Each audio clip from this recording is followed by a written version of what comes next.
Before buying any plants, it helps to understand Toronto's growing season. Like much of southern Ontario, Toronto enjoys 4 distinct seasons, and each one plays an important role in the gardening year. Spring is full of excitement as gardens wake up after winter. Summer brings long warm days that help vegetables and flowers flourish.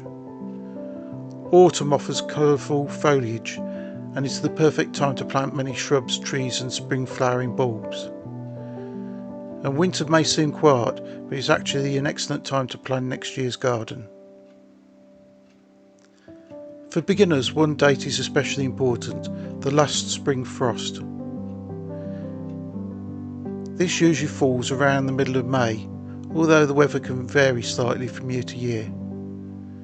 That's why many gardeners wait until after Victoria Day weekend before planting tender vegetables such as tomatoes, peppers and cucumbers outdoors.